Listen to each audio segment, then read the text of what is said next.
Seraphin, the floor is Hey everybody. yours. Hey everybody. Yeah, this is really exciting. So normally, if we were in Austin, we'd be doing this in person, and we've done a lot of fun events at Austin Community College over the years. Huge thanks to Pete Johnson for helping us arrange this. Also, shout out to all of the amazing instructors at ACC, um, Francis, Jeremy. Thank you guys. But yeah, we're excited to be here tonight with Alberto Chapa, who is a certified trainer based in Austin, Texas, and Corey Baker, Kill Paris, who's a certified trainer that's recently relocated to Denver, Colorado. Yeah, so the topic tonight is kind of finding your original voice. We're using a lot of different creative practices inside of Ableton Live, and yeah, just wanted to kind of welcome everyone here, and we'll let Alberto and Corey take it away. Well, thanks, Seraphin. And I want to thank ACC for putting this together. I want to say hi to Andy and Peter and Joe Mike and everybody over there, Francis. That's a great organization. I love taking classes randomly at ACC and just kind of being involved with all the activity there. It's a really exciting place for people to learn about music. Corey, how are you doing today? I'm great, man. I mean, it's rainy here, but it's been a good day to kind of get ready for this and mess around with some sounds. And yeah, I'm doing great, man. That's awesome. I know we're going to learn a lot from you. We did a tech check about a week ago, and your setup is awesome. That's something that I think ACC students will really benefit from, is not only what you're going to present, but how you're going to present it, because you're doing some really good, awesome looking presentations. And in the digital age, it seems like that's how everybody can up their game a little bit. Yeah, for sure. Well, thank you. I appreciate that. That's quite a compliment. Well, I want to let everybody know if they have any questions, they could ask them in the YouTube chat, and then we'll just work them into your presentation and get those questions answered for them. Awesome. But what do you say we get started? Cool. All right, man. Zoom is yours. Sweet. Well, hey guys. My name's Corey Baker. I make music under the name Kill Paris and Hobbie Sound, and I've been doing the Kill Paris project for, I mean, at this point, it's probably realistically, because that was kind of the first name that I started to do stuff under, like when I learned to play guitar, like in high school and stuff. So it's been like, 15 plus years of just being interested in music and playing music. And like I said, I started out with guitar, and at that time I was using Sony Acid and like when it was still called Fruity Loops, like Fruity Loops 3. And then I eventually went to school for engineering, which we had to learn Pro Tools, which was really terrible. And I was really into Reason 3, I think, at the time.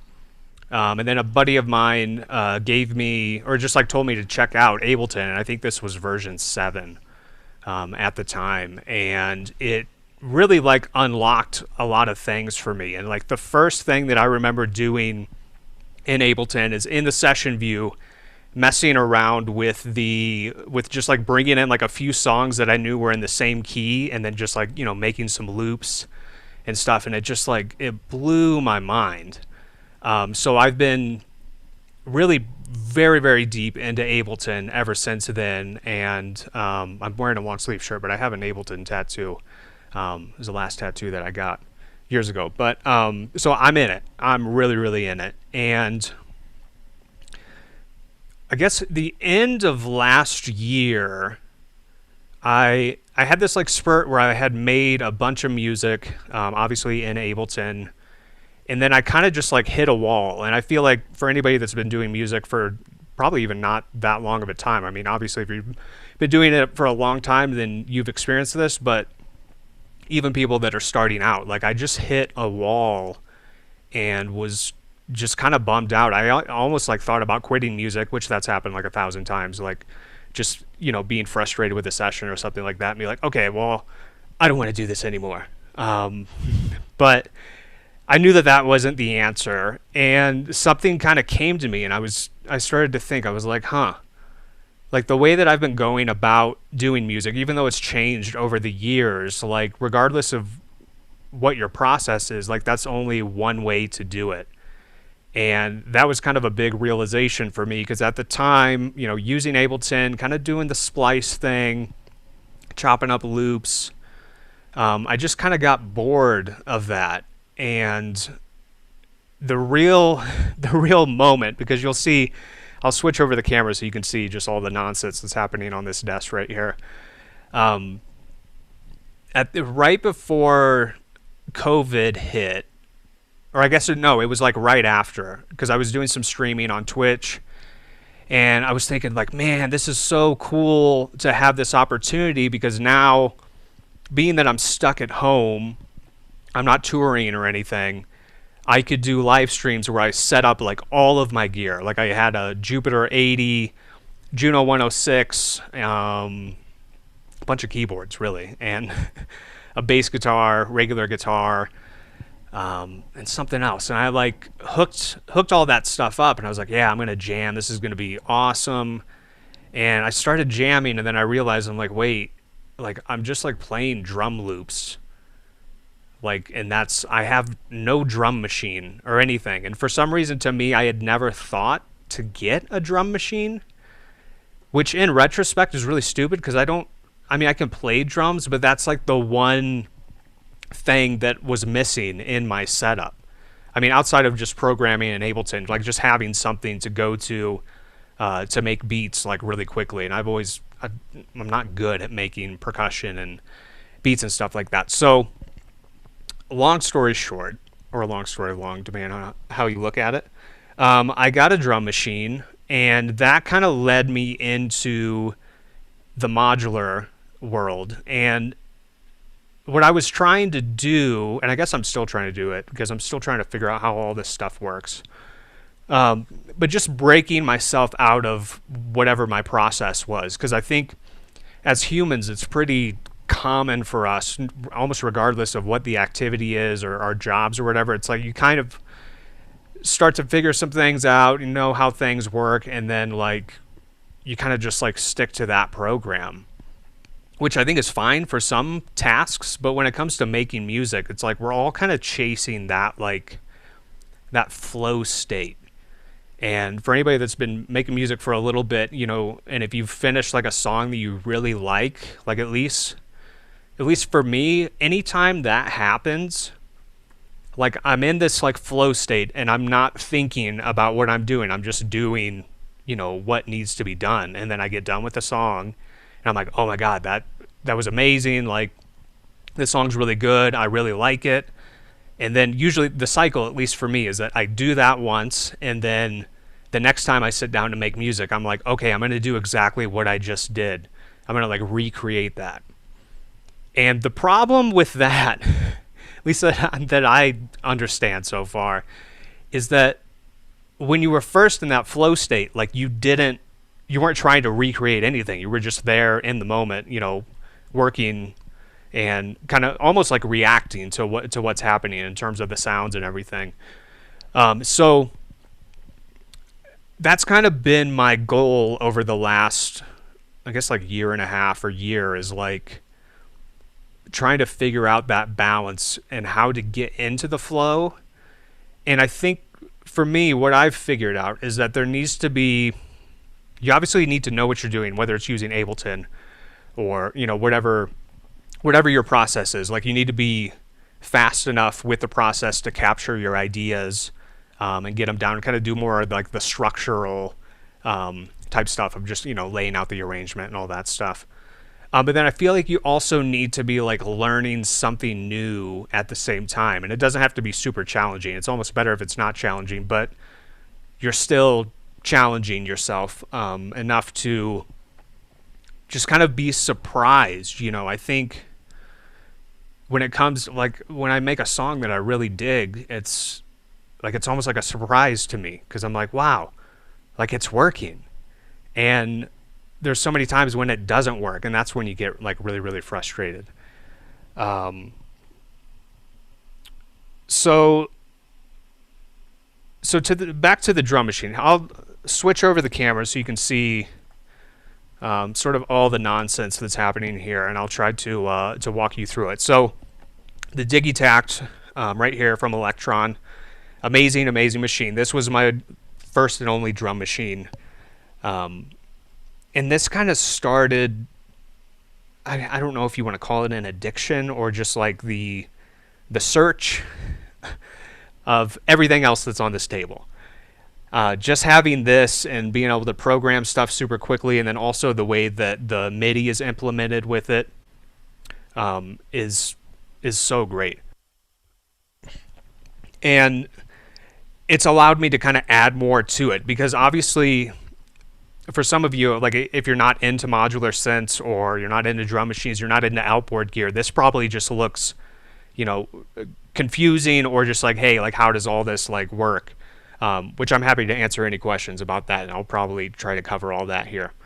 But the idea once I got this was like, okay, I have this, I can program all these sounds, you can sample into it. This is a great way to also be away from the computer, because that's one thing I try to focus on. I'll turn on the, here we go, wait. Yeah, that's fine there. It's just another way to get away from the computer, because, that's another big realization that I had is like, when I was working in Ableton, and strictly Ableton before getting into all this stuff, I was using some outboard gear, but it was like, when I would sit down to write something, it was opening Ableton, and that's what I'm doing. And then once I got into this world, I was like, okay, I'm going to do everything here. I'm going to do everything on the Digitact. Then once I got into modular, I'm like, I'm going to do everything in modular and not mess with the computer and try to do the whole DAW list thing. And what I came to realize is that, no way is better than the other way. Like, analog's not necessarily better than digital. They're two different things. And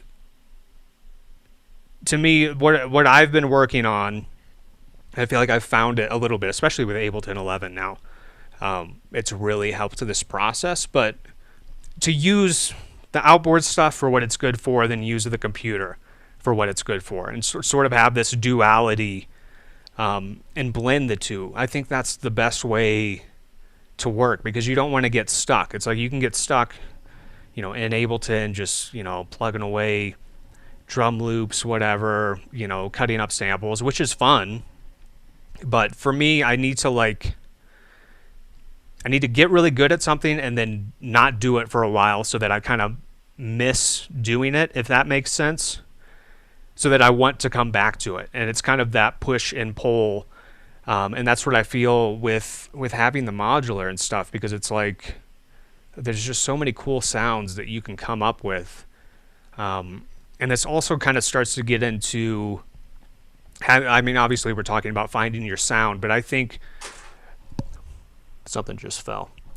I think maybe a different way to think about it is, sort of finding your musical identity. And I think I struggled when I was just using, splice loops, whatever, pulling presets off keyboards.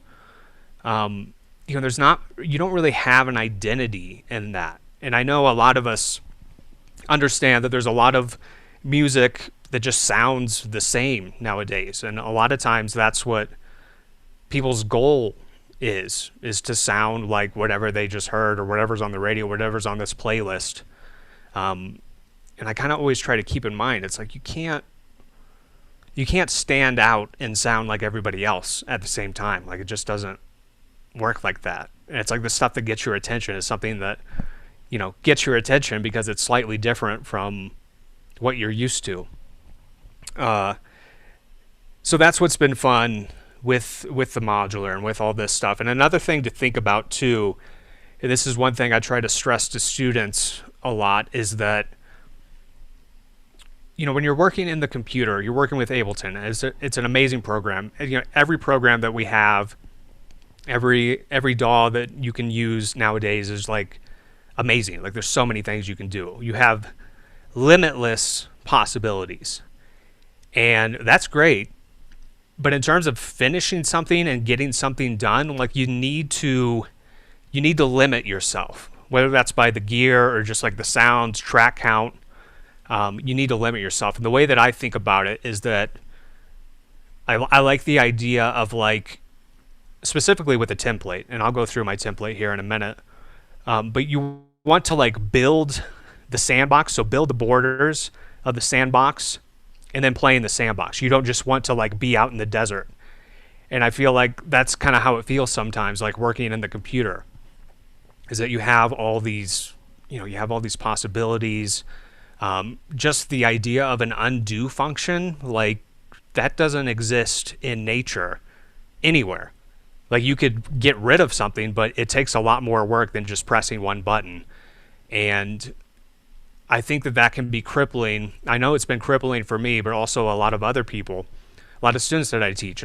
It's like when we're going through some of their songs, like I'm very rarely telling them to add more to it. I'm like, okay, remove that, delete that. What's that track doing there? Why do you have 128 tracks in your session? Which I know there's great music that's made like that, but something to think about is that it's like realistically the majority of the greatest albums of all time were recorded on either 2 tracks, 4 tracks, maybe 16 tracks.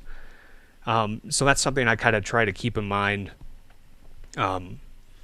Just keeping things relatively simple. And with the modular specifically, it's like, obviously you see there's like a lot of stuff going on here, right? There's a lot of modules. Looks kind of confusing, but I think what's great about it is like this right here. This is a tape delay unit. And as opposed to working in the computer with like a, tape plugin, whatever, I only have one of these. The same with like my oscillator. Like there's 2 oscillators on this one. It's a dual oscillator, obviously. But it's like I only have one. So this is a way to... It's weird. It's not limited in terms of the sounds that you can create, but it's limited in like the number of sounds at a time, or just like the way you go about it. Like it is limiting. Like even, when it comes to something as simple as like turning the volume down on something in the modular, it's like you need a VCA, a voltage controlled amplifier. And like I have, what is it, 6 of these? 8? No, it's 6. The hexagram. Hex is 6. So it's like I'm limited there, but I'm not necessarily limited sonically. And I feel like this just like helps me get things done while also having a really good time. And on top of that, I'm recording audio. You see this mixer here, which I just recently got this, so I'm still kind of figuring out the bugs. But the idea with this is that, everything kind of has its own channel. You can mix on this and do like actual mix downs, which I really enjoy, because sometimes, in Ableton, I don't like going in there, like trying to find the track and then pulling down the volume. So it's like you're able to control the volume basically with still doing automation. So it's like you get, it's kind of similar to like if you're doing, automation on your like on your volume here on your channel, and then you would have like one of the utility plugins, and you could use that to like lower or raise the overall volume. So what I'm trying to get at is that basically the stuff that comes from the modular, like I'm recording the audio, and I'll open up one of my recent sessions here in a little bit, but it's like everything in that session is audio. It's recorded. So it's almost like forcing yourself to freeze things, which is, that's like what you do in Ableton when either you're out of CPU or you're just like, okay, this is finalized. So that helps me not be tempted to do the undo function, because there is no undo function. And it's also a little bit magical in that, once I make something on here, record it, it's not necessarily gone forever, because if you know what you're doing, you can get back to, something pretty close or the exact same sound. But I just love that idea of just like recording the audio and then having the audio and then moving on from there. Again, like I was saying about splitting up, what the outboard stuff is really good at and then what Ableton's really good at.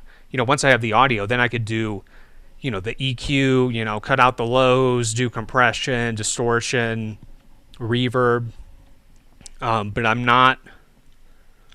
There's just less to kind of fall back on, and I find that process helps me move a lot quicker. I mean, and sometimes I do just get lost in like modular land, but that's a pretty good place to visit. Alberto, do we have any questions so far? I don't think you can hear me. No, yeah, I can hear you. Sorry, just unmuting myself. No questions so far. We're getting a lot of engagement. Everything looks and sounds great. Okay, cool. So let's actually start with, you guys can see my screen here. In terms of finding your own sound, and this is another thing that I really stress with students, is like getting your template set up. And I think this is almost the most important thing in terms of creativity and being able to get stuff done, is that the way that I like to think about it is that your template, when you open Ableton, like this is your virtual studio. If you think of an actual physical studio, the assistant engineer is at the studio like 2 hours before the recording session, because he's setting up the drums. He or she, they're setting up the drums. They're just making sure everything's plugged in and ready to go, so that when the talent gets there, they can plug in and you're off and running. And that's how I like to think about the template, is like, this is your virtual studio and you're the talent. So you also have, I mean, obviously you have to make your own template, so you're also kind of the assistant engineer a little bit, but that's something you do outside of like your creative time, which is another thing I try to focus on, is like splitting up the, just some of the office work of making music, in terms of like setting stuff up, making sure your samples are ready to go. But the template is a big one. It's like, you need to have the stuff that you find that you're using in every single session. Like, that stuff should just be set up. If there's any sounds that you're going to real quickly, or just like a drum kit, like in a drum rack or something, you should have that stuff ready to go. So for me, I have my drum group, I have a bass group, guitar group, modular, and then this one I just added today, which is for a synth that's over here. So let's look at this. So some of this might be kind of confusing because of the way that the Digitact over here works, which is honestly just a godsend, is that they have this VST plugin that, let's see right here. Yeah, the Digitact. Continue. So they have this overbridge software. So you probably can't tell, but this is just hooked up via USB to the computer. And this overbridge software, it basically allows you to get the separate inputs from all 8 of these channels without taking up one of your, what's it called? Man, I felt like I was flowing. Your audio interface slots. So, like in your preferences, you have an input and you have an output. So this basically allows you to get all these 8 channels separately and the 2, like the stereo input on it, without taking up your interface slot. And so the way that this is set up is that I have, we see the kick here, which is on 1, snare clap. Some of these are kind of misnamed, but basically all 8 of these are here ready to go. This is also synced up to Ableton. So if I just program something in here real quick.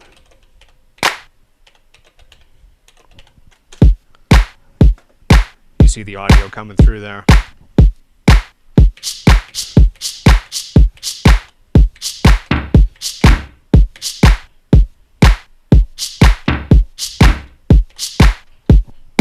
So this is another thing to note, actually, that the Digitact kind of really opened up for me, is like, I was saying that you're able to use this away from the computer and it's kind of like a sketch pad, whatever. But what's great about the way that this is all set up here, especially now with the mixer, is that all the audio is going into the mixer and then it's showing up here in Ableton. But if I don't want to use the computer and I just want to, like, jam DAW style, Because like right now, basically Ableton is sending clock to the Digitact, and then the Digitact is sending clock into the modular, and then that clock goes to wherever I want it to go from there.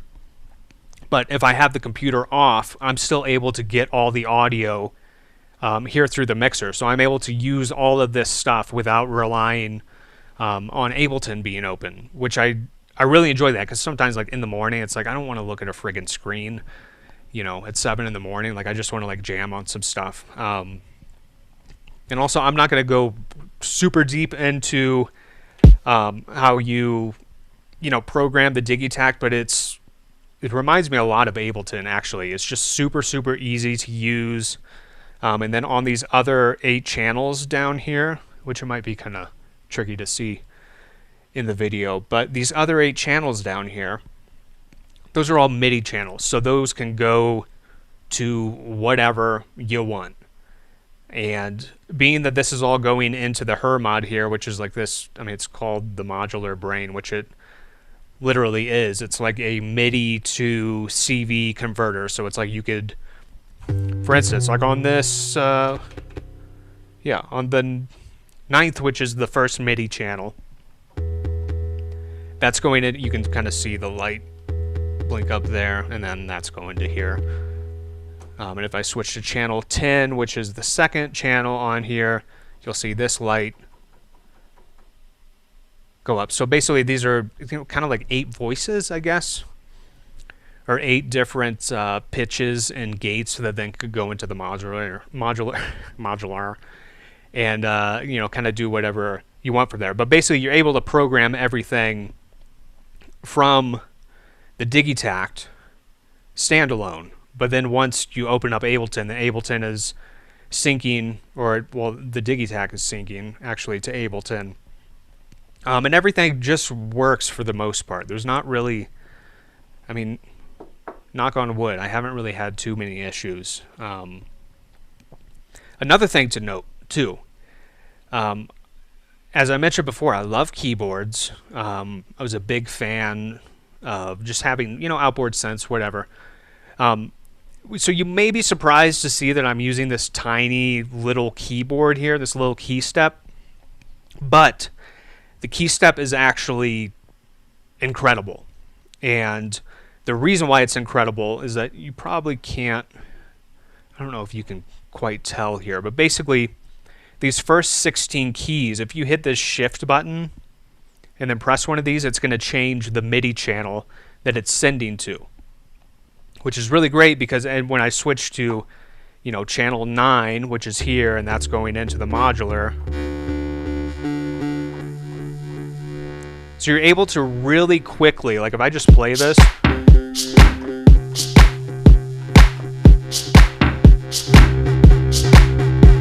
record.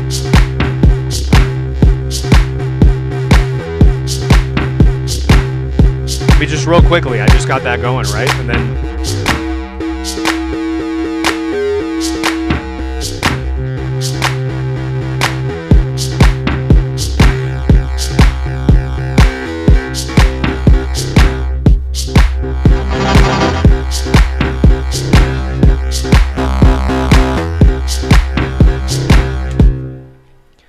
so it allows you to just kind of get going really quick. And the other sort of quirky thing, I'll try to kind of cover all like the quirky things that I find interesting about this setup. And again, this took me a long time to figure out. I'm still trying to figure it out, but just like loads of research and also just messing with things, which is something I really enjoy doing, actually, like getting stuff set up and rearranging things. But another thing too, so this keyboard is powered via USB, but then you also have the actual like physical MIDI plugs on the back. So this is going to the Digitact via the actual MIDI plugs, but then the keyboard is actually plugged into the computer via USB. So on top of being able to control this and send that all to the modular, if I go back over here to channel 1, like I still have a straight up MIDI keyboard that I can use with Ableton. So again, blending the outboard to the inboard. That's not how you say it, but blending the outboard stuff like with the computer and everything. And that was one thing that took me a minute to figure out, because it's like I don't want to have, you know, multiple MIDI keyboards, and I just want to kind of, I don't know, I want this stuff to just like be able to work and to be able to go, excuse me. So back to the template. So basically, yeah, all 8 of those channels are going here, and sometimes like these, you know, sometimes I switch those to like,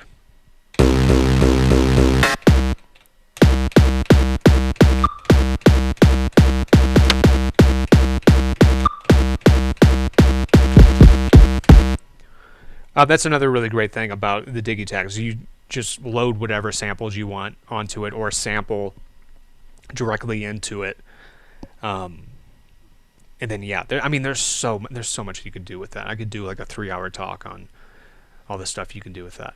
Super fun. Okay, so we'll actually come back to the drums, because I also do have a drum rack, and then this channel right here, which is very special. You'll see why in a bit. So then I have a bass group, and I think my bass is plugged in, and you can't see that because it's off screen, but if I were to play it, you hear it, and then it's coming in on channel 5. So this is another, just so you guys know, this mixer here is the Soundcraft MTK12, which is a 12-channel mixer, and this is going in through USB. And the unique thing about this mixer is that obviously you have these inputs here, and these all come up as their own inputs in Ableton or whatever you're using, but it's kind of hard to tell, but they have these USB return buttons here. And what that allows you to do is that, you see I have this what's called the UAD bass here, and that's my live bass over here.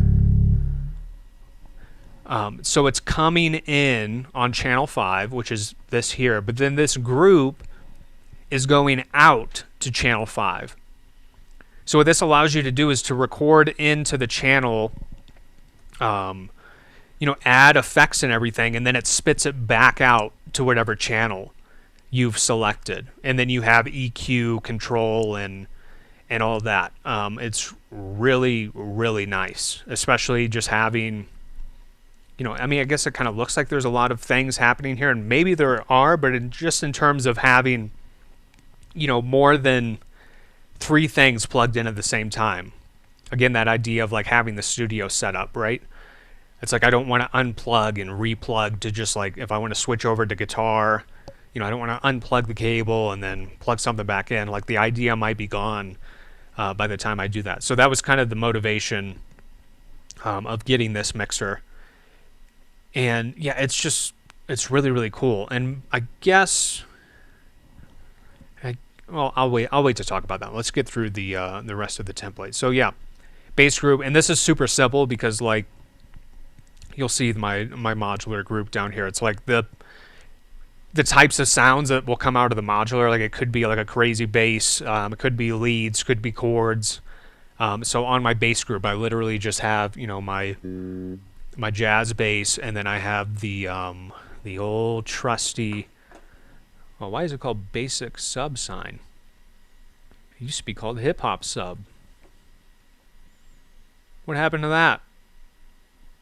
Oh, that must be a new the new name in Ableton 11. But this is the hip hop sub bass, and that's maybe something to mention as well, that this particular sub patch is what, I mean, for the last 6 to 7 years is what I've been using for my sub basses and all of my songs. So it's like you have the regular, whatever you're, you know, if you're using Serum or whatever, distorted bass, you know, on top, and then a sub layer underneath. And I use what I'm just finding out is called the basic sub sign, but it used to be called the hip hop bass. I've used that in every single session, and this is the same thing when you'll see my my sidechain trigger. So I use this in the exact same, I use it every single time. And the reason for that is that the just in terms of getting a good sub sound, it's like it's the same every time. So there's no like guessing. Like whereas like if you're using Serum, you know, sometimes it's like a little tricky. It's just a little tricky to dial in. Like if you're constantly, you know, using a different patch. So it's some, again, like with the template, it's like stuff that you're going to do every single time, or any way you can make your life easier.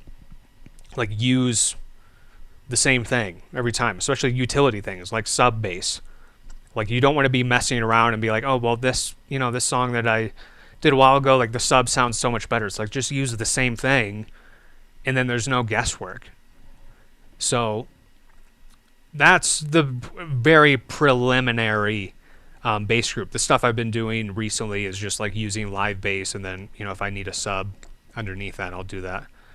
Nothing special here with the guitar group. That's just like, you know, again, going on channel 6, which I have a cable. And, oh, here's another thing. If you are in the situation where you have a bunch of stuff going, just using some simple tape. Well, you can't really see that, but, and you're not going to be able to see what it says because my face is causing it to autofocus. But just like naming stuff and like making it easier on yourself to get things going like as quickly as possible and to not mess around. And then down to the modular. So yeah, I just have 3 channels here, like pretty simple. The first one, I mean, there's nothing going on, right?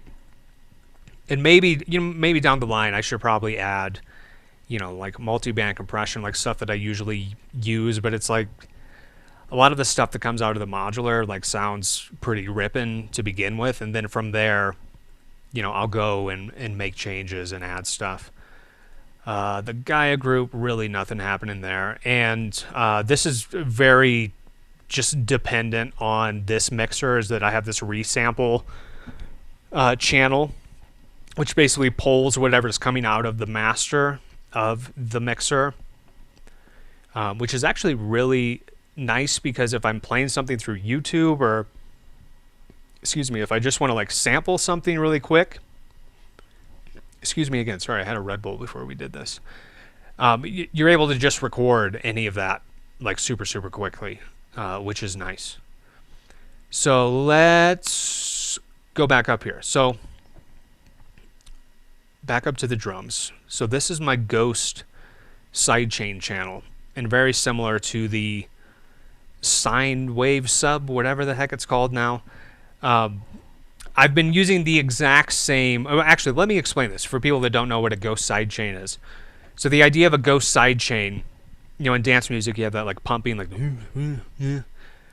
that's sidechain compression. So you have a compressor, and you have something that's triggering or ducking the compressor, and that's causing like the pump thing. So it's usually tied to what the kick is doing, and that's why in dance music you hear the kick, you know, really boom, and then you hear the, you know, the ducking. So this particular sample here, the Kick 707, this is just one of the samples that comes with, I mean, this has been in Ableton forever. Surprisingly enough, they haven't changed the name of it yet, which is pretty nice for me. But I've been using this exact same sample to trigger my side chains forever. And the reason for that is that then, like when you come over here to this is the bass group, you see the compressor down here, you see it's getting audio from the SC. The reason that I use the same sample is that then, because obviously the curve of the side chain and the ducking and how quickly it's going to come back up, like initially that is all determined by what is triggering the side chain, but from there then you adjust the release. If you need to adjust the attack, this should actually be down here. That's where I like it. But using the same sample, similar to using the hip hop sub bass, I'm not going to change it. I basically know, depending on what tempo I'm at, I know what the release needs to be at, because there's no guesswork in that. It's like you know, and you can even hear this sample. It's like, it's fine. It's fine. But I've been using the same one for so long, so there's no guesswork in trying to dial in the side chain. And that side chain is on everything, and this is actually something I should have covered. So in my template, this is another thing I've been doing forever on my return channels. These are just my initial A and B return channels. The first one being, I mean, I would say maybe the best digital reverb of all time. It's kind of between this and the EMT stuff, but this is from Universal Audio, Lexicon 224. I like to use this. It's like I switch between this and the, let's see, let me pop it up real quick. The EMT 250 or the EMT 140. The EMT 140 is kind of better for drums and kind of softening sounds, where the 250 is a lot more 80s. But the Lexicon 224, just like, I don't know, man. It just sounds amazing. Like, and it's very, I guess it's not, it doesn't have to be soft, but it kind of softens things up. It softens things up. And so I have that, which I basically send. This is another thing I do in almost all my sessions. I send a lot of almost everything to this reverb.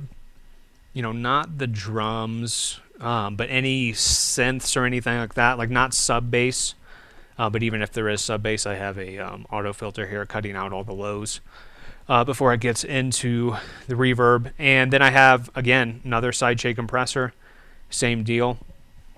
So this is all kind of locked in. And also something to note too, because I'm doing separate side chains on every single group, I've gotten to some arguments with people about this, but I feel like this is the proper way to do it. Like, instead of just having everything that you're going to sidechain in one group and then just one sidechain compressor on that, I like to have them separate, because then I could do slightly different, like different threshold, just different settings, so that it's not just like a very robotic, you know, like ducking. Like, there's this little bit of overlap in the attack and the release.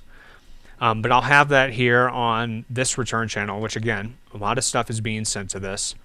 Threshold is usually down pretty low, so there's a lot of ducking, but then I just bring the volume down quite a bit, and then just use that as like a layer. It's just like kind of like a parallel processing thing. And then on my B return channel, I have the UAD Fatso Junior, which I have the Fatso Senior, but for some reason I like the Junior. There's less buttons, less knobs, so less confusing. But this, I'll actually, let me see if we can just play.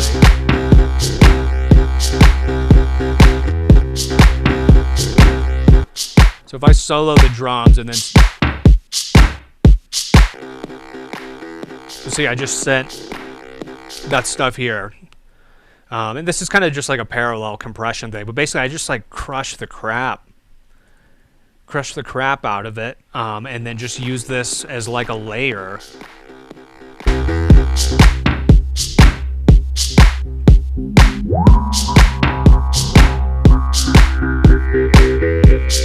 That's with it on, that's with it off.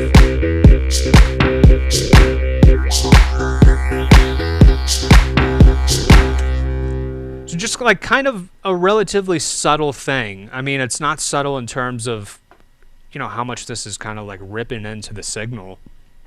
But then again, it's like I have, you know, the volume of this return channel turned down pretty low. And I just find that's just a way to be able to bring out some of the mids of the track without like destroying the actual original signal. And that's something I've been doing for a long time, and I love it. I would never stop doing that. So let's go back up to the drums. So as I said, you know, we have our side chain here. This is the same thing I've been using forever. But now in Ableton 11, there's this incredible new feature called take lanes, which is basically allowing for anybody that's used Logic or Pro Tools.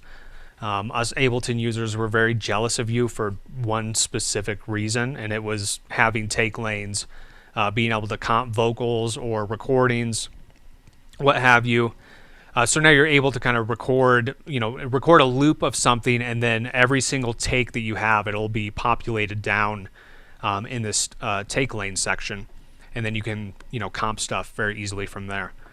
So that's been really, really great for the modular, and we'll mess around with some stuff in a minute, but I have found for a template, it's really great for, you see there's no audio or anything in here, right? No MIDI. But if I right click on here and show the take lanes, so I've got just a straight up kick, again, this is doing the side chain, that's just like ready to go. And so if I play that, yeah, here it's side chaining stuff now.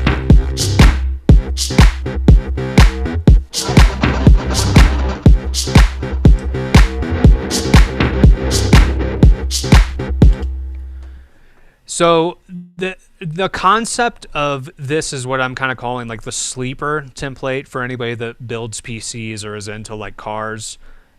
You'll know like what a sleeper build is, but that's basically where like, in the car world, it's like you take like an old, station wagon, and then you pop like a V8 into it or something, or like a sleeper build with computers. You take like some crappy computer case, and then like put an RTX 3090 in it or something. So the same, I'm kind of messing around with the same concept. I'll show you in my Afro rack. Show take lanes. So same thing, just have the kick, and this could all be genre dependent. Like this is another great thing about Ableton. If you see over here, now with our templates, instead of before it was like you could very easily save something as your default template, but then you would kind of need to save that template like somewhere like on your desktop or on your orange lacy hard drive, and remember where it is to go back to it, because every time you would resave the default set or resave whatever live set you're using as your default set, it would overwrite what your template was. But now in Ableton you have all these, you can basically save your templates, and they have their own section for it, which I find is just incredible, especially because you see right here, you see like my Soundcraft 1.0, 2.0, 3.0. That's like the template for this setup as it is. And I think also just with doing more outboard stuff, it's fun to think of like having hardware specific templates to where like which obviously they included like a few here, but you have like the demo and sketch, you got the 8-track recording. It's kind of up to you how deep you want to go into it. So back to here. So yeah, I have just, again here, I'll mute the kick drum from the Digitact, pop this in here. And again, if you guys don't know, to pop something up from a take lane, you just like select it and then press enter. Now I got another kick.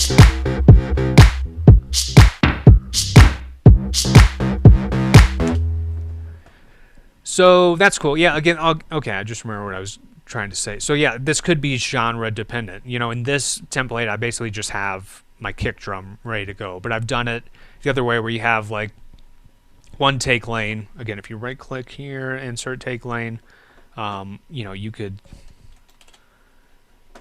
do this and just like quickly. Sorry, that's kind of loud.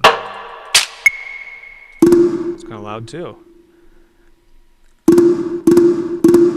Like say this was a really good beat.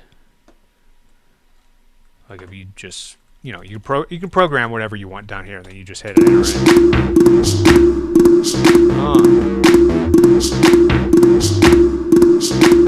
Wait for the kick. Okay. Anyways, so that's cool because you can do that with MIDI. But then you see here, I have this. Actually, I'll hide these. You see I have this top drums channel. And one thing that I still find myself doing a lot when it comes to programming drums, or just putting like the final, not even the final touches on songs, but like I'll make, especially in just like, 100, we're at 121 BPM here. So it's like, kick drum, snare, hi-hat, call it a day. But what I like to do is once I've programmed out the, kind of the kick and the snare and maybe some percussion and stuff, I like to just pull from Splice and just grab some top loops and chop them up, whatever, and throw that stuff on top, whether that just be like rides, some other hi-hat stuff. I find that's really, really great for just kind of filling things in. So what I've done in my template is, if you do the show the take lanes, so I've got just loads of loops down here ready to go. And again, a lot of this stuff is the Oliver stuff because it's amazing. But so what I could do real quickly is just like, okay, I'm gonna like let's just make, just do that. That. So again, it's like you just highlight, what you want, and then press enter and call it a day. So then here, which some of this might be a little loud. I'll turn it down a little bit.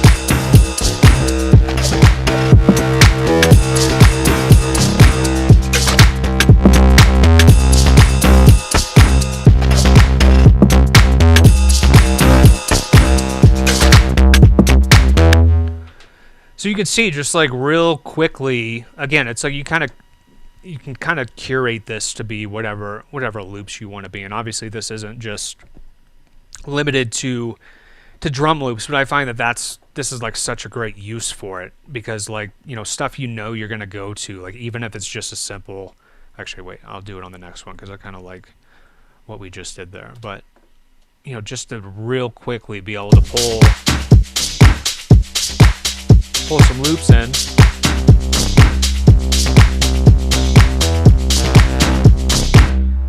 And again, what's crazy is that I haven't even gone into the browser and searched for anything, so it's like, again, that idea of having the studio set up so that when you get in there, like you're ready to go. Like I've already gone through, these, and I kind of know for the most part, I dig this stuff. So even just real quick. Let me just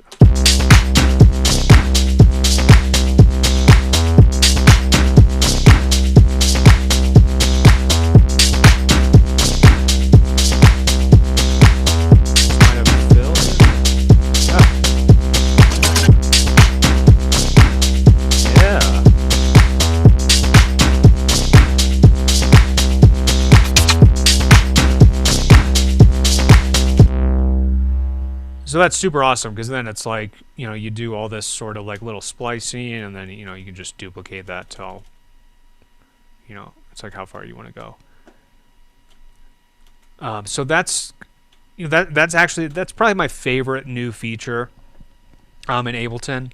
And we'll talk about recording here in a second, because it's, that's what it's meant for. But just the ability to kind of have stuff, even hidden, because like I loved the idea before of just like having, what I like to think of as like your record crate of samples, where like when you want to go, you want to pull something really quickly, like you're able to just get it. And like before, there wasn't quite a good way to do that. I mean, you could have stuff, in your packs, but if for anybody that uses Splice, it's like you go to your packs and then, okay, you're doing all that for days to try to like find something, right? Which is pretty annoying. So the take lanes are just amazing. I love it so much. And speaking of having stuff ready to go to like bring in, another really big thing, like, I guess this is part of like finding your sound, but I think one of the necessary things about finding your sound is like finding your workflow, which then leads to you finding your sound. And again, another thing that I stress with students is like using your favorites, which right now mine could maybe be better because you can, if you, how do you do it? If you right click down here, I forget how to do it, but you're able to add multiple different, oh yeah, is it down here? Yeah, you're able to add, multiple different color coding, which, I always tell people, it's like, yeah, have your plugins as one color, have your, drum loose, whatever. I basically just have everything that I go to, it's red. It's a red favorite. And that way, basically what I do when I'm working, instead of, especially now in Ableton 11, this is actually one of the things I'm not super stoked about, but these like folders, it's like they like rip something off Splice, right? Where it's like, okay, let's put your stuff in folders. But so instead of like going to your instruments and then, instruments aren't like that, but like audio effects, a little bit annoying to get to stuff. And also if you have to like click around all the way over here, it's like, I don't know, just sometimes annoying if you're just really trying to move. So basically, in my favorites, I got tons of stuff. I got every plugin that I use, and then even some. This is a great, actually an amazing drum loop. But I have some, some instrument rack presets, some drums, some effect racks, the stock Ableton plugins that I go to, and then any VSTs that I use, which you can see it's like mostly UAD, Ozone, and then the unsung hero Soothe, which is an amazing plugin. So yeah, then when I'm working, basically I'm just like, okay, I need a let's see, EMT, bam, got it. Okay, I need multiband, bam, got it. And so it's like basically I have the mouse clicked up over here. I'm working on stuff here real quickly. It's like, okay, I need echo. Okay, I got it. It's something else to note in terms of Ableton plugins specifically.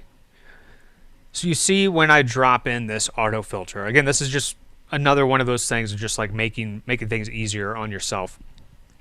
The great thing about these the built-in Ableton plugins and even the instruments MIDI effects is you see, a lot of times for people that haven't done this before, it's like usually when you bring an auto filter up, it looks, I'm pretty sure it looks something like that, right? Is in a low pass. But you see when I double click on mine, bam, it's a high pass. So beautiful thing in Ableton, which I don't want to screw this up. So we'll put that back there. That's fine right there. So if you right click on any of the built-in Ableton plugins or instruments, you can do this save as default preset. And what that does is once you hit that with whatever your settings are, like say, let's do something I like don't use that often, which it's not going to be in my favorites. Oh, how about, actually let's do the EQ3, good old DJ EQ. So yeah, so let's say like, hey, every time I pull up the EQ3, it's like, yeah, I'm turning off the low, I'm maybe boosting the mids a little bit, the highs, I'm jacking them all the way up because I have tinnitus and I can't hear those frequencies. So say I want that, save as default preset, and then the next time, let's just delete these just for demonstration purposes. Bring that in, bam. And I would save this as a tinnitus preset, but I don't know how to spell it, so I'm not going to do that. But that's what's really great with all the built-in Ableton stuff. It's like if you're doing something a certain way, even with the drum rack. I guess I've never thought about this before, but say you have a snare that you're just crazy about. Let's actually try this real quick because I've never thought about doing this before. But like, so I got my drum rack. Let's just say that I wanted this loop for some reason to be on E1, and I right click, save as default preset, delete that. Yeah, that's right there. So you could even, I don't know what the use case for this would be unless you have like a ghost, having a ghost sidechain trigger in your drum rack. That actually might be kind of a cool idea, to have it in there ready to go. But yeah, so let's actually make sure. Yeah, I don't want to screw that up. So yeah, that's just like another way. Again, it's like just make things easy for yourself. You know, you don't need to, I don't know, you don't need to like screw yourself over and like think that, I mean, that, I guess that it should be, I should say, it's like, you don't want to like just spend a bunch of time making music if you're not getting anything done. Like, you don't want to do a bunch of unnecessary work. Like, you want to be, when you make music, you want to like get something done, right? It doesn't matter how long it takes you. Hopefully you just get something done. So back to the template. So I think in terms of the way this is set up, I mean, that's kind of it on the drum group. You know, got the beautiful, one of the greatest built-in, maybe the greatest built-in plugin of any DAW, the drum bus. It's just so great. A little transient designer in there. You got some crunch, you got some drive. Also the glue compressor. I mean, this was a new thing in 10, but it's really great because you got the soft clip and it's just nice. So again, I just have stuff set up, you know, kind of the way I know I'm going to use it, and also just knowing where everything is, which would lead us here to the next bit. So for those that have either seen me live or just like kind of know a little bit of like where I came from in terms of like using Ableton, I was like really, really obsessed with the first Launchpad, and I should have busted it out because basically I've been using the exact same Launchpad for like 10 years maybe. You know, I don't know when the very first one came out, but I still have like the Gen 1, and up until last year I was still touring with it because it's the one piece of gear that hasn't broken, you know, mainly because it doesn't have any knobs or faders on it.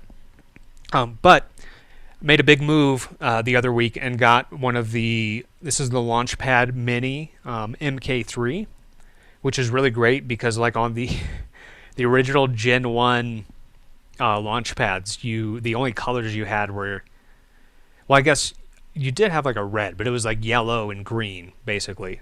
So if you were, which obviously there's nothing really happening in session view here, but with the Launchpad Mini and all the, I mean, probably the last 5 years of Launchpads, you know, they're full color and everything, so you can see kind of like where you're at, whatever. It just makes organization like a lot better. But another really nice thing is they allow you to customize the crap out of these things. So on my, you know, you probably can't even read this, but the second tab here, which is like your first custom tab, and you can also barely probably see I have some painter's tape. I think it is painter's tape. It's pretty good tape. So I have some painter's tape here, and I have these all kind of marked here. So I have, which this one is chucked right now. Okay, so I have bass, guitar, drums, Zoya. That's the resample channel that I showed you before. So, and these all correlate to the same channels that are here on the mixer. So I basically just built, this isn't all the way built out yet, but I just made something simple as like, you know, if we go to the modular, which is where the Zoya is coming from, you see this first one here. It's record armed. If I hit it, it's not. Record arm, not. Record arm, not. And go to the bass, record arm. And here's also something to note, because I didn't really explain this before, but the idea of having these three modular channels, again, I'm pulling a lot of sounds from the modular. So I have these three channels set up to where like this first one here is going to be my record channel. And that's where I record stuff in of multiple take lanes of recordings and everything. And once I get pieces I like, then I just drag them down. You know, then I have it here or here, have more slots, and I could just duplicate. You know, I could just duplicate this track and like rename that to 4 if I get really fancy and have 4 channels from the modular. But I'm able to just quickly record to wherever I want to, which is really, really nice. And also I got the Launchpad Mini because it's so small and cute. It's actually really cute. But yeah, and also, you know, you won't see it in this session, but sometimes I do just kind of start stuff over in arrangement view. It kind of, I don't do it so much now because take lanes aren't really an option. Or wait, can we try something real quick? So would take lanes actually show up over here if I have the loop on? So say we got the Zoya going. So let's, oh, my zoom's in the way. Hold. Okay, I'm gonna move this. Just move this over here. We don't need to see that. So I'm curious if I hit record. Oh, that's right, I'm not on the right tab. So I hit record here, and then let's just see. I'm curious if it's looping.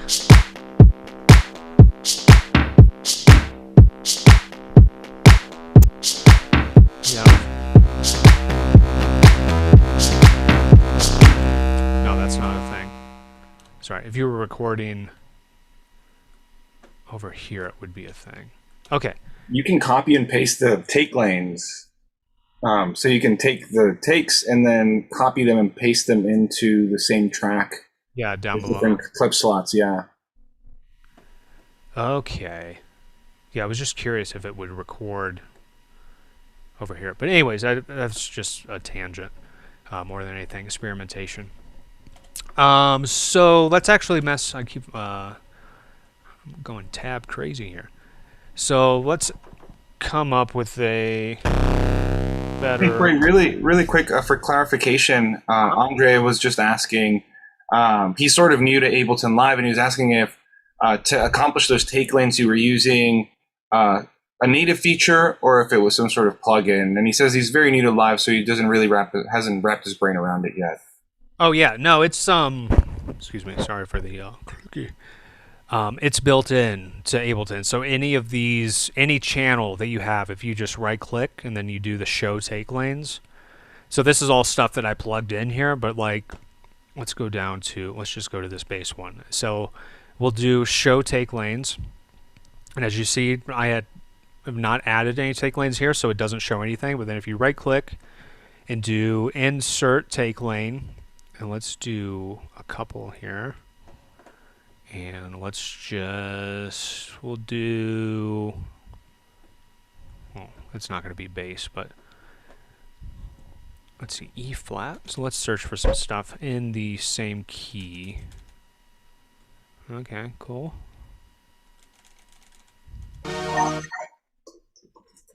Cool. So yeah, you could just throw whatever you want in here, and then you just do the little clicky and. Let me turn that down.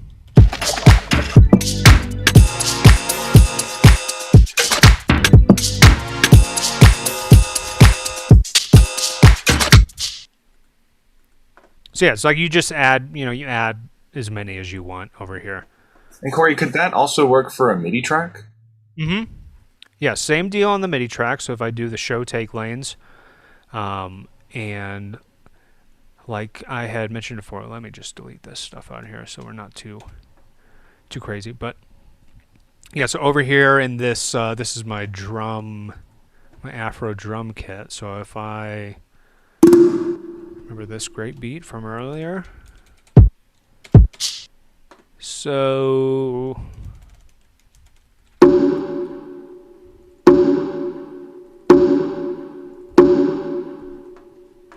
you see, I just programmed this into here, which see, it's kind of tricky to see, but this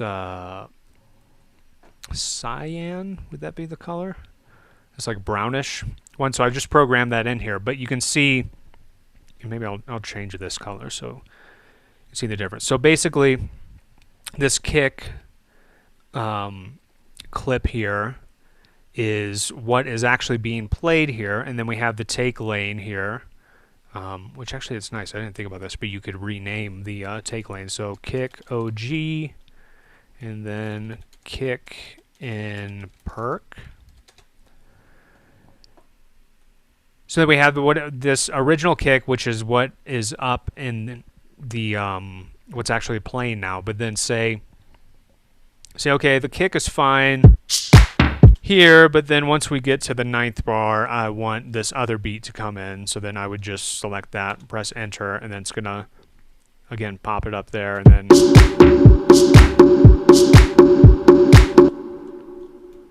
so it's super nice. And also I guess this isn't something I've really thought about before, but I guess if you have like a beat going here and you want to like make a bunch of changes, but you don't want to lose the original, beat, it's like you could copy this down. Let's do this. Let's insert another take lane. And just for demonstration purpose, you would probably just copy it from here, but say we want to take that one that we were just doing. And then you have this, I guess, which is kind of like a solo button, but it's to solo and here just to hear that take lane. So say, okay, we like the idea of this, but let's find a hat. There you go.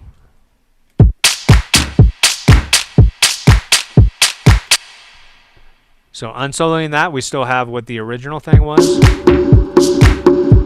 but then we can pop up any of these. So it's like you could make a lot of or different copies of the same beat and just kind of store them down here and not be committed to having them up here on the actual channel, which is really nice. So again, it helps you be a little bit more organized too, because it's like you don't need to like you see in some sessions, it's like, okay, well, I have this drum rack, okay, now I'm going to duplicate this and then do a variation of it. It's like you could just kind of all do that right here. So I'm going to clean this up a little bit. Just select all this, do this. Command Shift X to be at the beginning.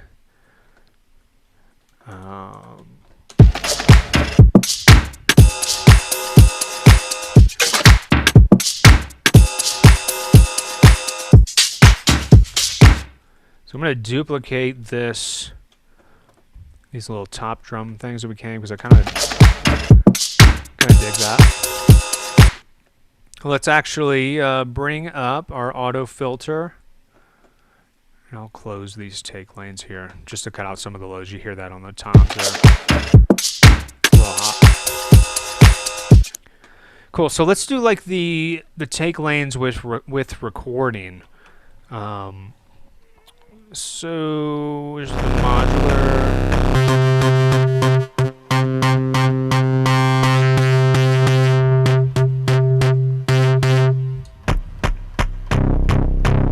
So I'm going to, do that. I'm going to clear this.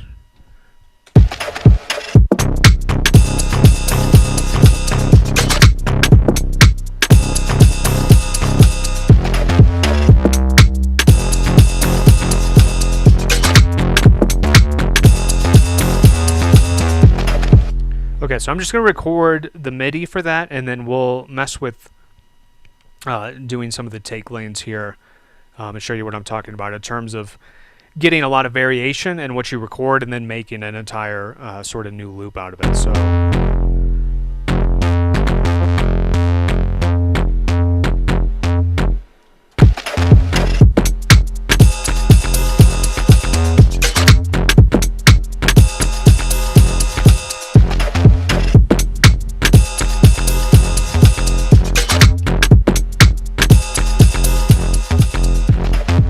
Okay, so we got that going. Cut out the drums here for a second just so we can hear this.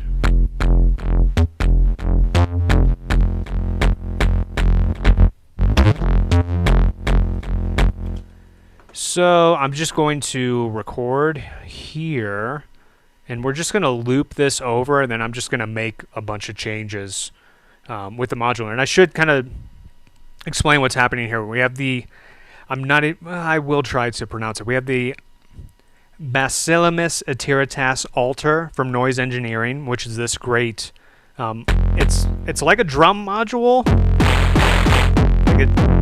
but it does all kinds of weird sounds.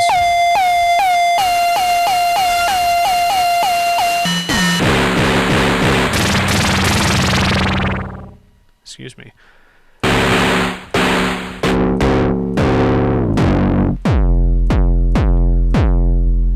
But it's super, super great. So this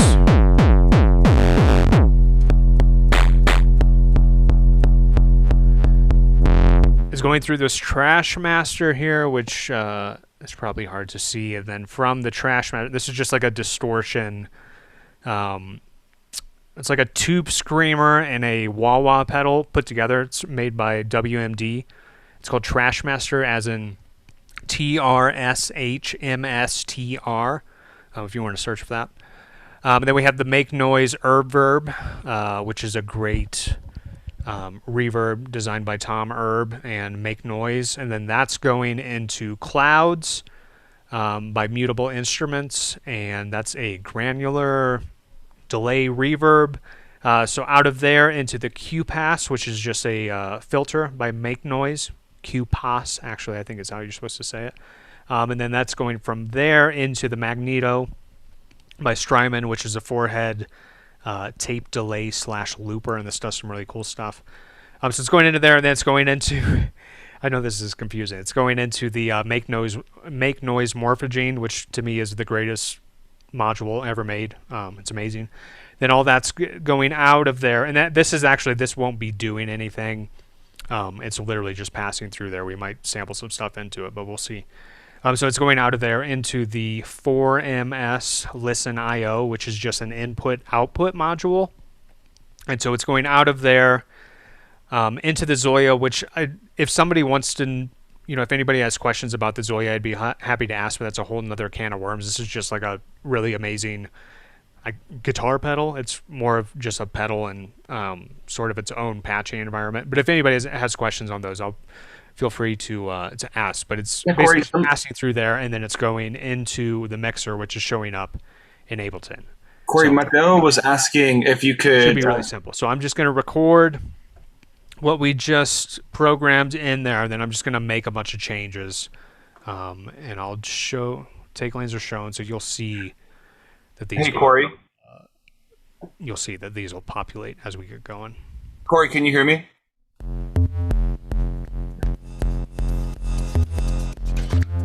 I'll bring the drums back in just so we can hear.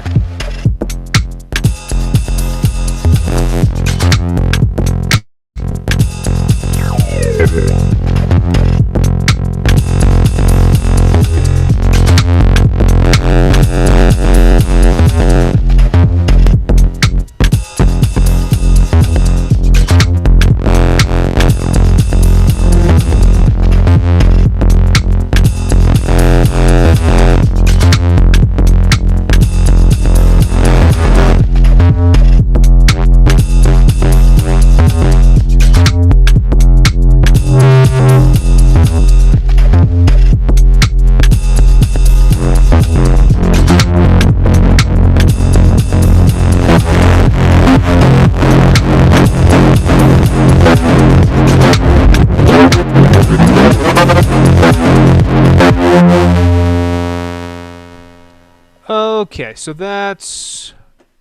we got a few good things in there. So I'll solo. Let's see, this first one I know is super quiet. That's like the sub.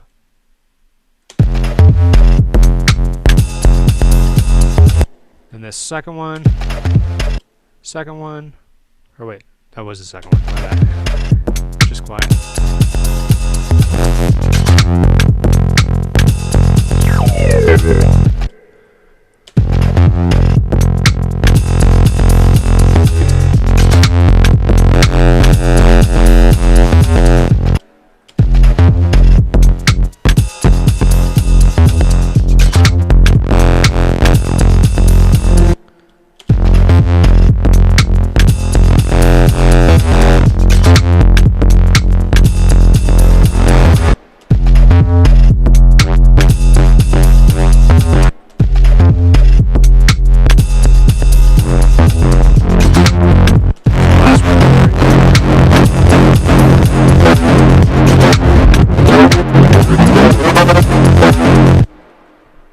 Cool. So now we could just, we could just piece some of these together. So like, again, just by selecting, hitting enter. I know I want that end piece. There. Wait.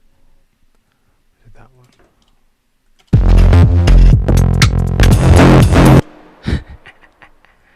Gets pretty intense pretty quick there. Let's see. Let's do that.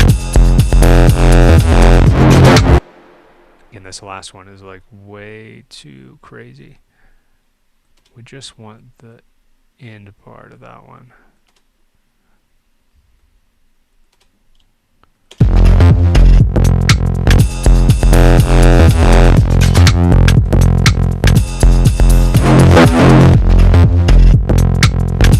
And again, you could just kind of like audition this stuff like as you go, which is really nice with a small loop like this, you know.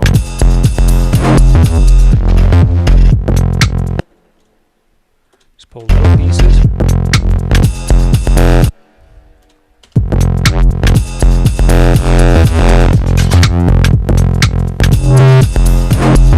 The feedback there.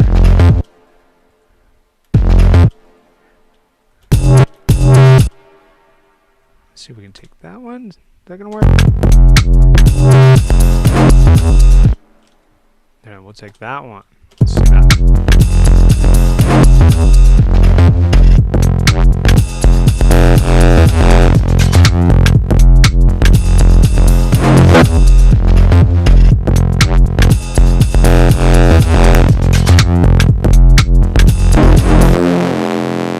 So now what we can do, go back here, I'll clear that channel, and then, so let me get my wires here. Let's see, so let's take the in.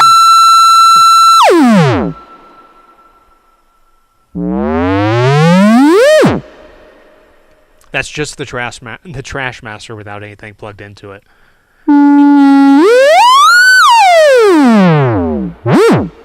It's pretty crazy. So we'll actually take that same sound, go up an octave, and so now that we kind of have this like bass line here, we can just, I'll try to play something kind of cool.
So I'll do the same thing.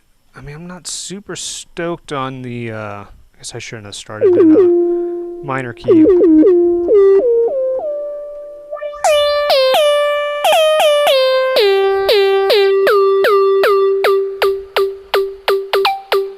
Let's actually do that. I'll do something a little bit more subtle.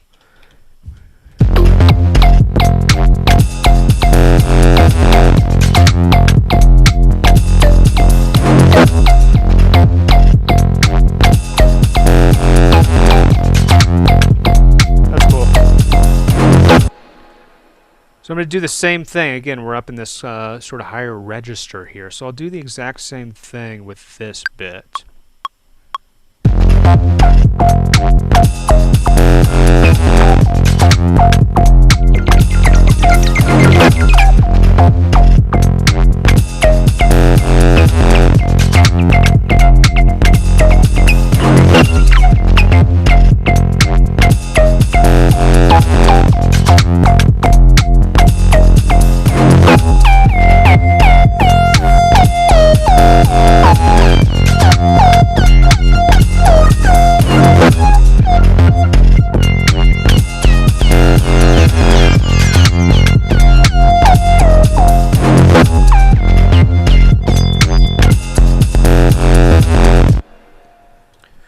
Cool.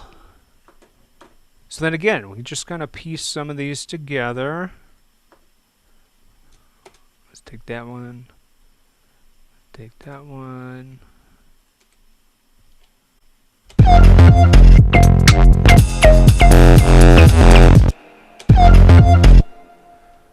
Let's actually get this little bit in between there. Nice.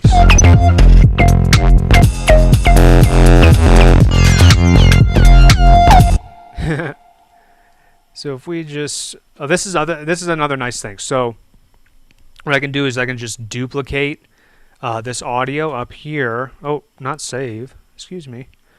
So I can just duplicate it over there, and then you see, like, down in the take lanes, like, it doesn't show that any of these parts of the take lanes have been pushed up here to the main channel, but it has. It's just that we've copied it, directly. So now from here, then we can still pop open these. So it's like another layer of changing the sound and kind of changing your loop to do whatever you want it to do.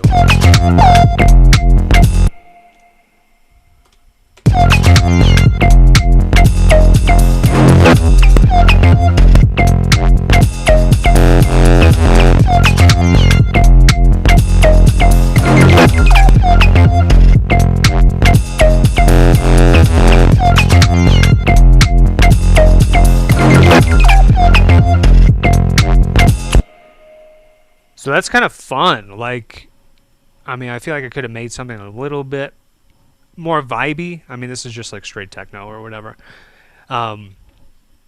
But yeah, I find this is just super useful for recording anything, even if it's your voice. For singers, this is just a godsend.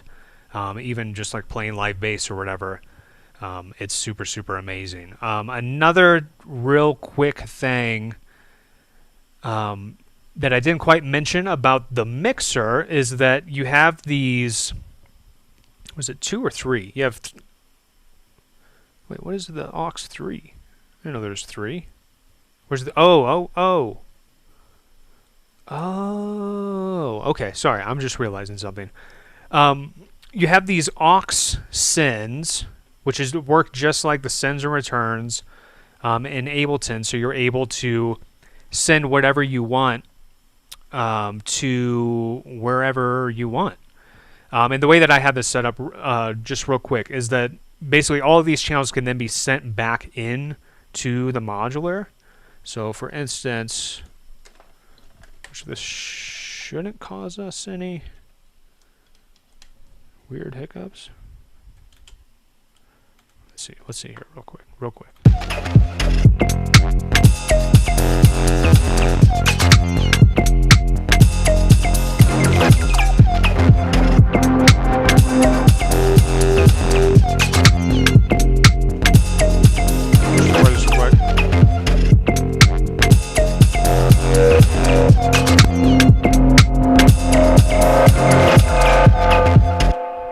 Okay, never mind. That's actually creating feedback, which is exactly what I was afraid of, but could be an intro. Anyways, so yeah, we'd love to open it up to questions. If anybody has any. Corey, can you hear me? Yeah. Great, cool. Yeah, we have a lot of like positive comments. A lot of people are really vibing on your workflow and your gear. Some people are like connecting a lot of the dots.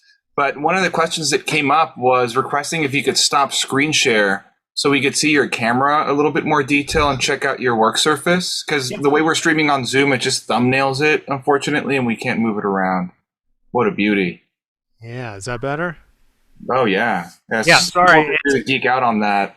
Yeah, also, too, just so you guys know, getting an overhead camera, wish you guys could see. It's like I have this, I mean, I might actually be, no, actually, I'm not, I don't want to screw things up, but it's a nightmare. I have this this huge onstage mic stand, and then it's jerry rigged to have the camera up there or whatever. It's nonsense, but yeah, now you can see and kind of see everything probably a little bit better. Yeah, And that looks awesome. I'm also at a standing desk that rises and falls. You know, it has like the little electric thing to do that, which is also really nice. And then the face cam is mounted to the desk, which is also a game changer because then as I raise and lower the desk, it works and I don't have to mess around with the camera back there. So, Yeah. One of the questions that came up was, I mean, it's almost like asking which came first, right? Was it the limitation or the end goal that you were seeing for yourself as a creative? Or, I mean, even just the modular setup takes a lot of thinking and personalizing, but it seems like you've created this macro, micro kind of workflow. And I think, for the people at ACC's program, like getting into music, technology, and engineering, it would be really valuable to maybe see your point of view where this like was born from, necessity or limitation. well, maybe I don't know if this is such a good answer, but like I had mentioned that I've just been using Ableton for so long that I've lived like 20 different lives in terms of which no pun intended, 20 different lives. Um, in terms of like how I was using Ableton. So like from live looping, DJing, playing with a band and having Ableton go and then doing stuff in the studio on my own. I find for me, because I've been doing music for so long, so it's kind of like it's a privileged problem to have, but I need to keep making things interesting for me and keep trying new things. Like I had mentioned that like, when you get into the flow state, it's like you're combining something that you already know how to do in and out with you're also learning something at the same time, which is kind of adding, it's just adding more to the process and making it more interesting for you. So part of it, it's weird because you look at all this stuff and you're like, wow, you have like so many options, but it's like, again, like I mentioned at the beginning, it's like I only have so many channels on here. I only have 8 channels of drums here. So it's like limited, but it's limited in a way that I have agreed to and that it's limited in the way that I want it to be. And also with the modular, one thing that I did, because you can kind of see I have this here, then I have this sort of little mini case here that I made that has the Moog subharmonicon up here, which is an amazing synth. But basically once I got done picking out all the modules and everything, and this was like at the end of last year, I told myself like that's it, like I'm not buying anything for another year at least, and that's to go as deep as I can with the modules that I have and get the most out of them and not get caught in with what I think a lot of people that are into modular or outboard gear, you get caught into just buying new stuff. It's like buying new plugins or downloading sample packs. It's like you just keep getting new stuff and then you never use it. So like I've forced myself to be like, okay, here's the sound set. I have enough variation and like what I can do with this that it's not gonna get boring as long as I keep exploring. And that's kind of the most fun thing about modular synth stuff is just that there's so much to explore. There's so many different ways to plug it together. And when you pull out all these cables, you're starting from a complete, blank slate. And the easiest way to describe using modular for me, like if anybody knows of like the Buddhist monks that make those the mandalas, which is like where they use this colored sand, and they build these just beautiful, intricate things, and then they basically just take it and then just like throw it into the river. They don't throw it, but they kind of dump it out into the river, and that's it. Like the whole practice is of just being in the moment and letting go of what you did. No attachment. Yeah, exactly. And that's what I find like the modular is the closest thing to in terms of a musical sense, because you do all this crazy patch point, and that's why you got to hit record, because otherwise it's going to be gone forever. So you patch it up the way you want it, and then when you take everything out, like you're starting from scratch again. And I really enjoy that idea and that process too. It's very cleansing, I feel, and very spiritual. It feels very spiritual. Very, very deep, man. And it feels like it matches what we've seen, that you are going deep in many senses, technologically, philosophically. You're questioning yourself as an artist and like the limitations of your workflow and the decisions. And that's very inspiring, because it's the easiest thing to get cozy.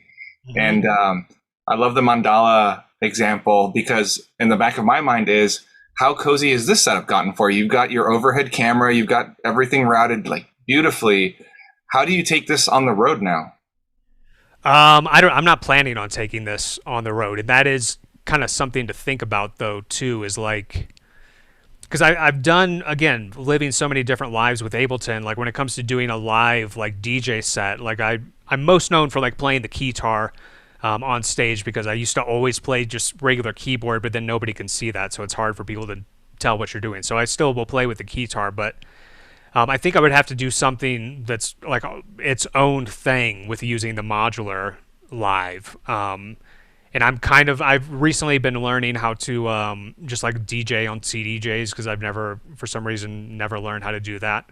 And it's pretty awesome, actually, especially coming from DJing in Ableton where it's like there's so much preparation you have to do in Ableton. So I don't know. I mean, this is more, I don't know. This is just my instrument, And actually, real quick, before people peace out and everything, I will say maybe the greatest thing that you could get yourself if you're either not feeling inspired or just like want something to play around with that's not expensive is getting one of these pocket operators, specifically the sampler one, because there's, you'll never run out of samples. You can just record anything into it.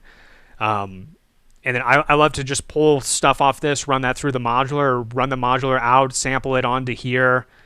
These things are really great. So I don't know if, it's probably not going to focus because this camera doesn't like to focus. Almost there. This is this is the KO, and a company after my own heart. They just recently came out with the Street Fighter. Oh yeah, legit.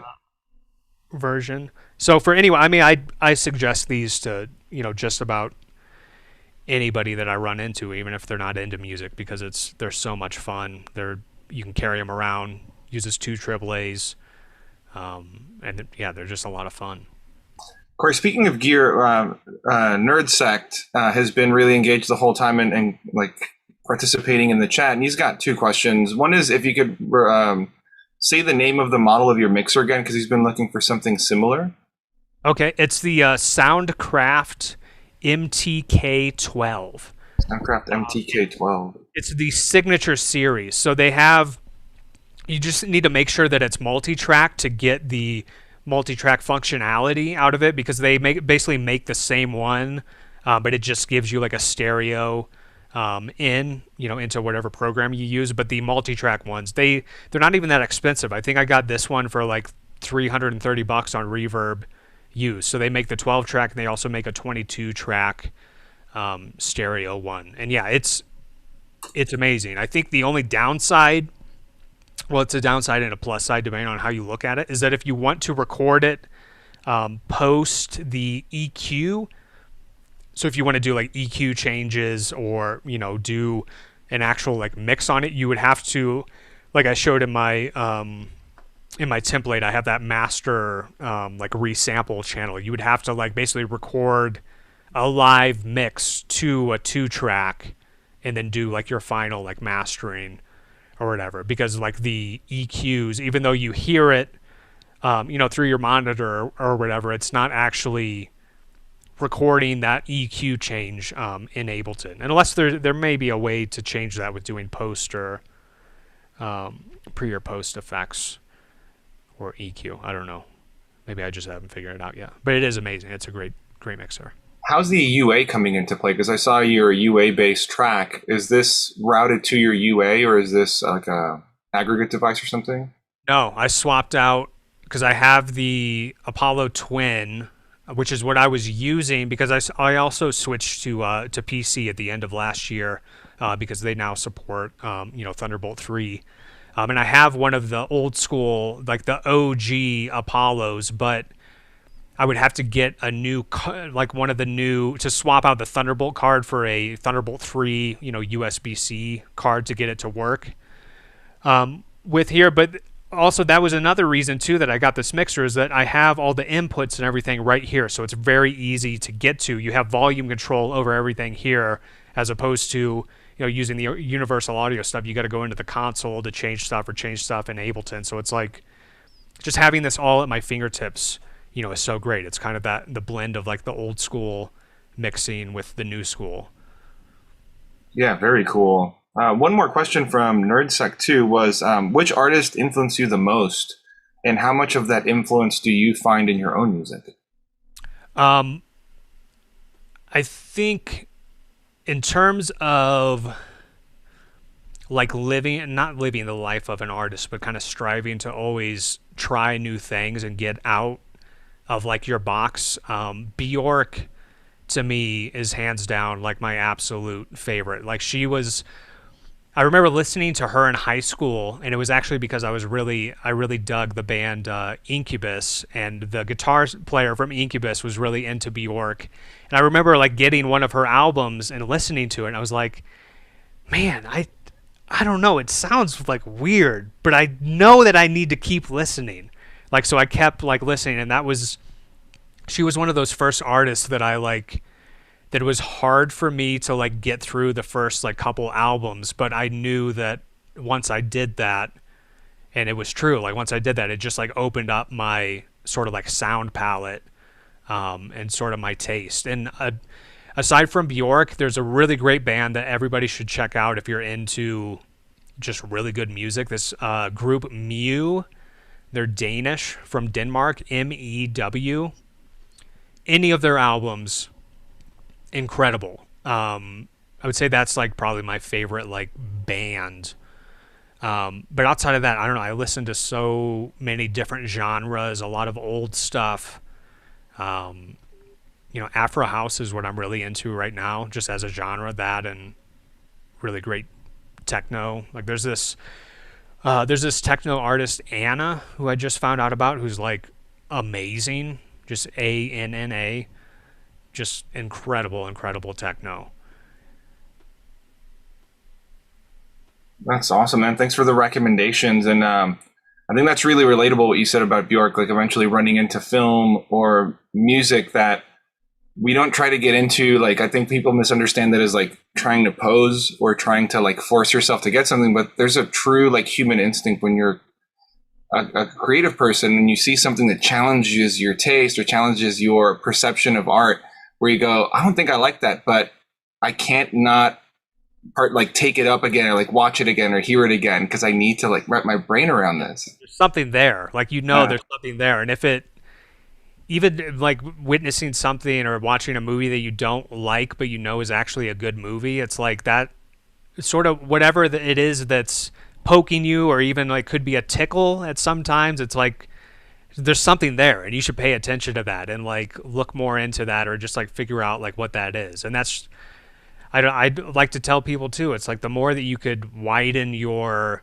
taste in music and the more different genres you can listen to, it's like there's always something that you could take that will influence you in ways that won't even be noticeable to the listener. But it's like there's so many little tricks or things that you'll hear in old music that will add to your style, and you're able to repurpose that stuff, For sure.